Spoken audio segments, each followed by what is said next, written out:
For as long as we can remember, we've all been told that the magic number for a great night's sleep is 8 hours. But what if that's not really the full story?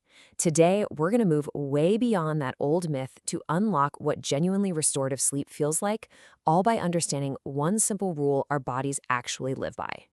Oh, you know this feeling, right?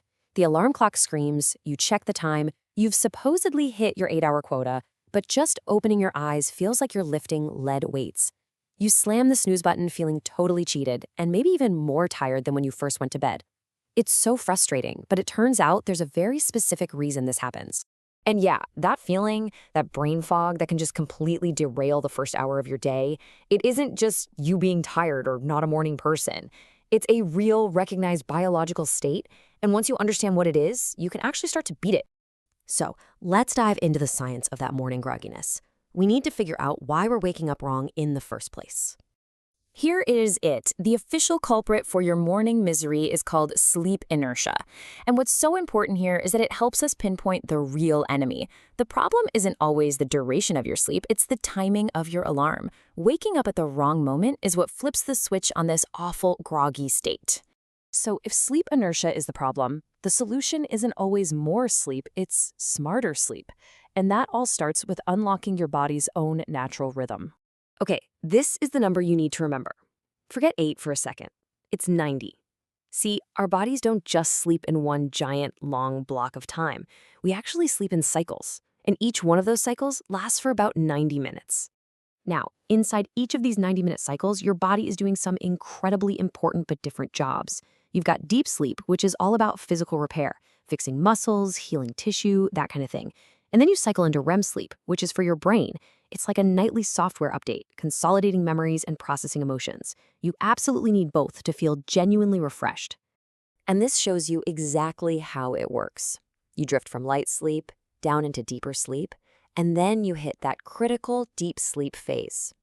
Now, if your alarm goes off here at the very bottom of the cycle, well, that's what causes that intense, heavy sleep inertia. The whole goal is to time your alarm so it wakes you up at the end of a cycle, right as you're naturally coming back into a much lighter stage of sleep. Okay, so now that we get the science, let's actually put it into practice. It's time to build a little power down ritual that works with your sleep cycles, not against them. To fall asleep easily, we first need to help our brain shift gears. All day long, our brain is humming in a beta wave state. We're alert, we're focused, we're solving problems. But to get to sleep, we need to guide our brain into a calm, relaxed alpha state. Think of it like the quiet waiting room for sleep. And here is a super simple but really powerful way to do just that. It's the 3-2-1 rule. 3 hours before bed, you're done with big meals or alcohol, both of which can really mess with your sleep. 2 hours before bed, all work stops. Just let your brain off the hook. And maybe the most important one, 1 hour before bed, 0 screens.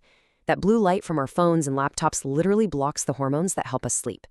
This little routine is the clearest signal you can send your brain to start making those relaxing alpha waves. Okay, and this is where it all clicks into place. All you have to do is work backward from the time you need to wake up. So let's say you want to be up at 6:30 a.m. You can aim for 5 full 90-minute cycles by making sure you're asleep by 11 p.m. The key isn't obsessing over the exact hours, it's about completing the cycle. Waking up at the right time is a massive victory, for sure. But what you do in the first 10 minutes after you wake up can lock in all those benefits and create this amazing positive feedback loop for great sleep night after night. This might be the simplest but most effective biohack out there. Within about 10 minutes of your feet hitting the floor, just get outside for a few minutes of direct sunlight and no sunglasses. This blast of light immediately tells your brain to start producing serotonin, which helps you feel awake and focused. And crucially, it resets your body's master clock, your circadian rhythm, which anchors your wake-up time and makes it so much easier to fall asleep that night. So the single most important takeaway from all of this is this. Forget the rigid obsession with getting exactly 8 hours. The real goal is to align with your body's natural rhythm. It's a complete shift in how you think about sleep, and it all comes down to one simple idea. Stop counting hours and start counting cycles. When you master this, you're not just avoiding that groggy feeling. You're unlocking focus, clarity, and real energy from the moment you wake up. You're literally setting the tone for your entire day. So the only question left is, what are you going to do with it?